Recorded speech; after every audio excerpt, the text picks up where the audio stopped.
Greetings. You might notice that it's a bit dark. The sun hasn't fully gone down yet, so I chose a place with just a light in the background. Um, you can kind of still see me, but I think what's important is it's what I'm saying, and it's my voice, and it's what I'm imparting. Especially because I'm recording not really for views or for clicks or things like that, more so for a record of things that I can look back on to just grasp my headspace in that moment. Been a little bit of a long day for me, and I looked at the recording last night. Man, I was kind of rambling. I was yapping, I guess. That's what the people my age say these days. Or chirping, you know. But I think I'm still cooking, I would say, with what I've got.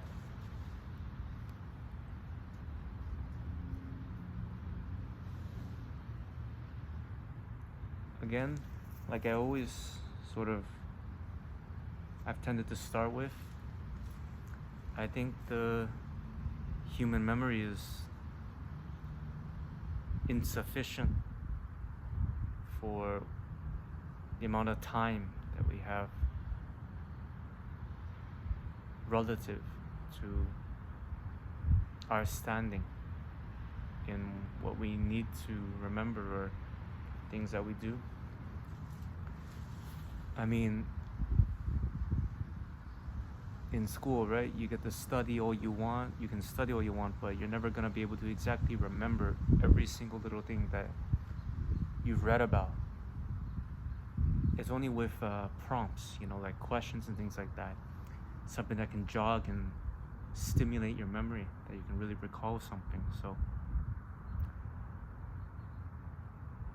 I realized that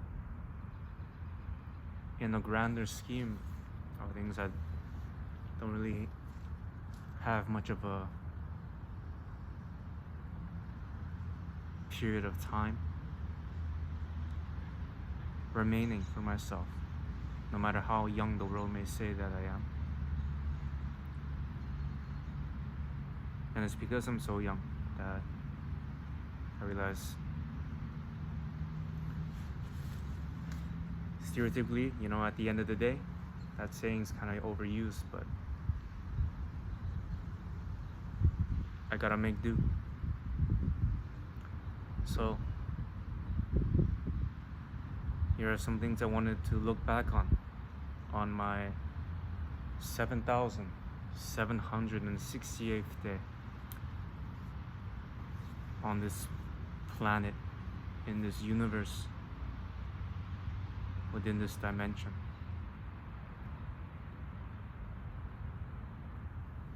I think what I wanted to touch on today is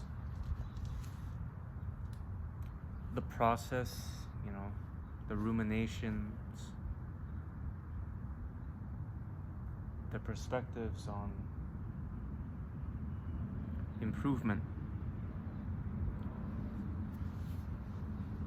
There are so many, self-improvement people, and a lot of advice that you might get from day to day. I guess it takes time to get to know in what way you want to grow as well.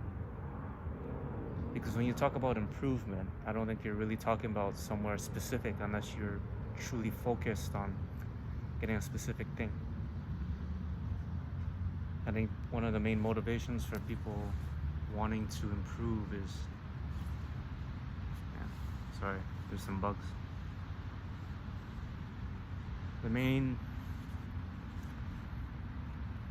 compulsion, or compellment for people to try to grow and change and better themselves is, I think, mainly to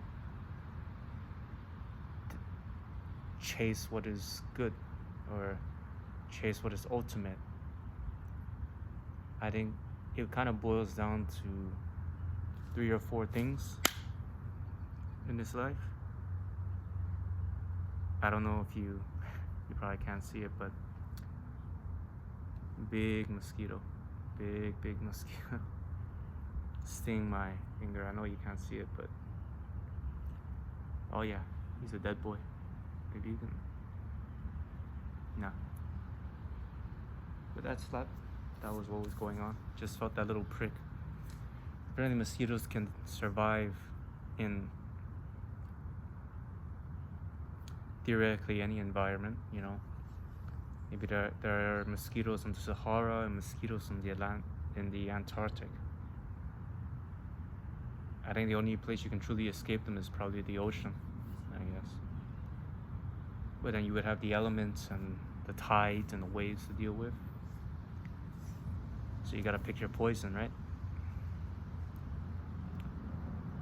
But back to improvement.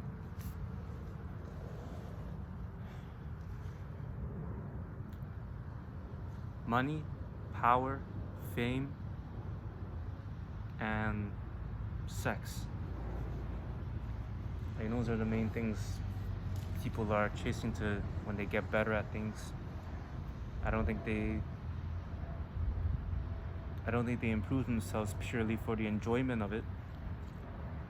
It could be like that in the beginning, but as you progress, obviously things are gonna get monotonous.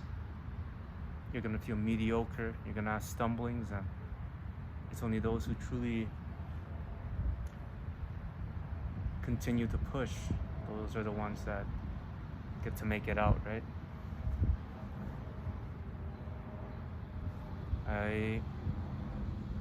In my case, I think a lot of it was in terms of money, maybe. Money is a man-made thing, or maybe something that has transcended the ages. I mean, animals don't use it, right? If they want something, they'll take it or fight for it. Here's what we also do, but we add a sort of higher step to it. Money is sort of the equivalent of a person or a collective or an effort's time and energy. That's a new currency because slaves don't exist anymore, right? So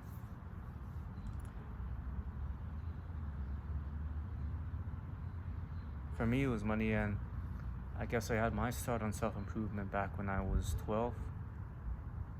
I was just watching some YouTube and I found an ad for, this might seem predatory, but penny stocks and forex trading, day trading, and yeah, got into that sort of financial side of things. If you don't know what that is, it's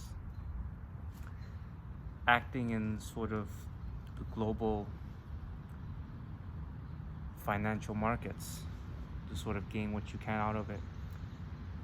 And most people, they lose. I lost a little bit, you know. When it comes to investing and things like that, you gotta store your money for the long term. Gotta be disciplined and go little by little. You can get into sort of the buy lows and sell highs, or the options tradings, or the hedge funds, and all those other perspectives. But at the end of the day, I'm using that phrase again, I think you end up just trying to make a buck off for yourself, right? To get that better car, or to get that better house, or to travel around, or the newest phone. Maybe even buy yourself a few friends, or buy yourself a lover. Even though maybe at the back of your head you don't know if those will last.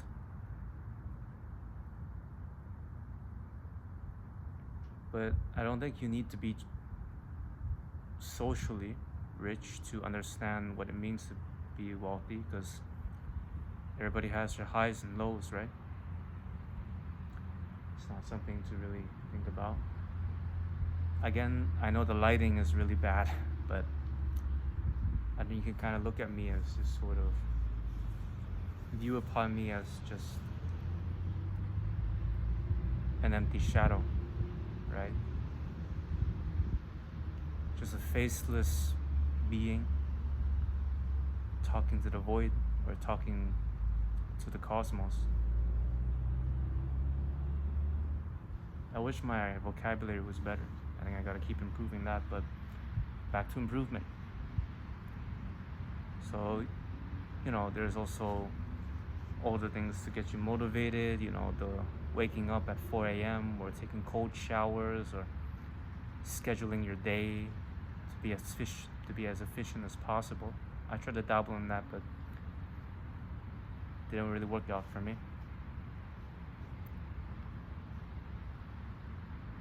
As time passed, you kind of get tired of it and give up, and you stop signing up for those courses and those emails, those newsletters, and you stop keeping up with all the self-improvement people that you want.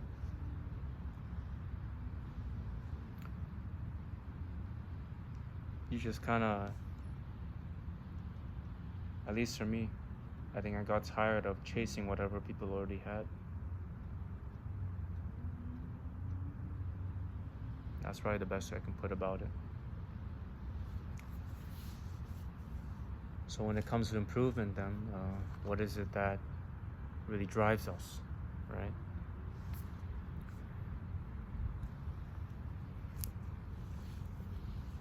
I don't believe that people were born to climb up the food chain. I think we started out just trying to survive. And that's what history tells us. But once you get that taste of power, then you start wanting more. Or once you get that taste, your 15 minutes of fame, maybe. Or your first time, if you know what I'm talking about.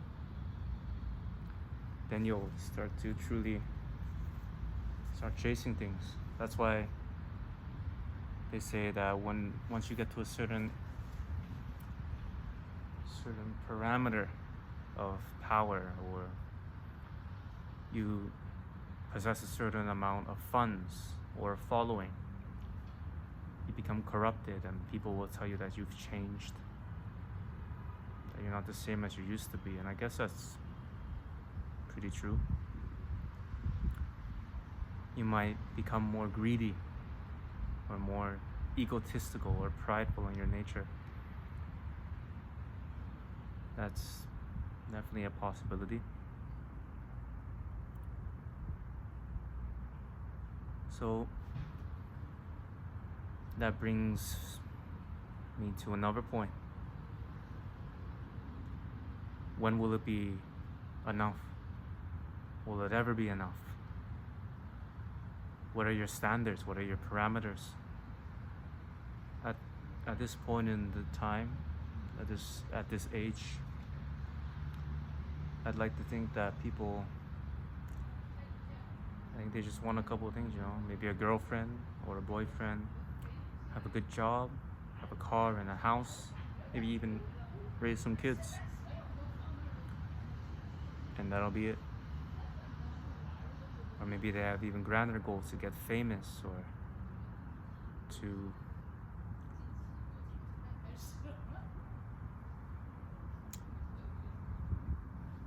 more nefarious things like hurting people, maybe. That's where Or you might say, you want to be capable, you want to be strong, you want to be a fighter or a basketball player, or be in a position where you can dominate others and play within the food chain. You know what I mean? Like, there are two wolves inside of me. That inner conflict within you. The side of you that wants to just be at peace with yourself, and the side of you that's always ravenous, with a never-ending carnal desire for more. I really think you gotta fight that, for sure.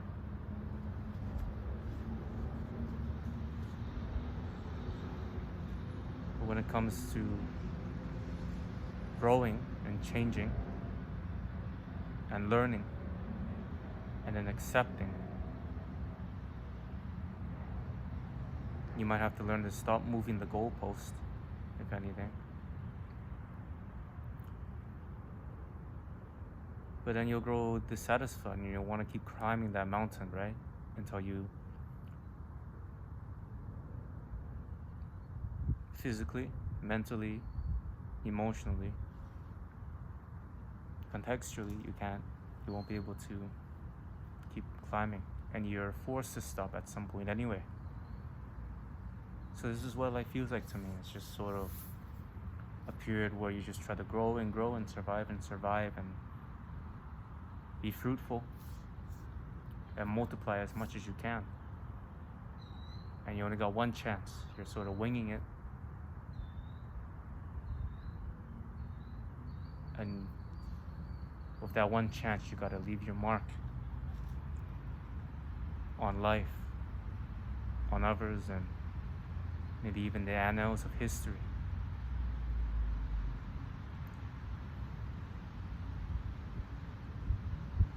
And then you might go through struggles, you might go down into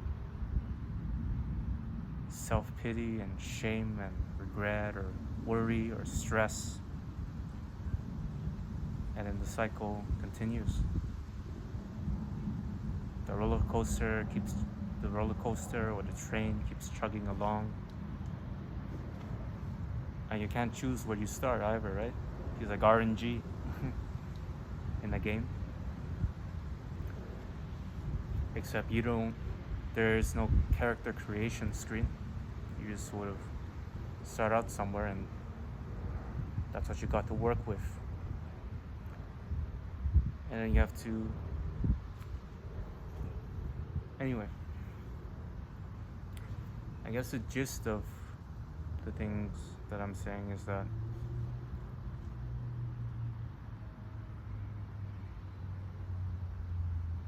maybe there's something more to this, and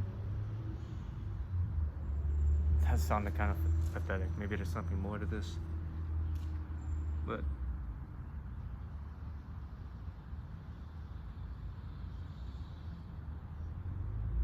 there is a greater purpose. I don't think I just believe that. I think I know that.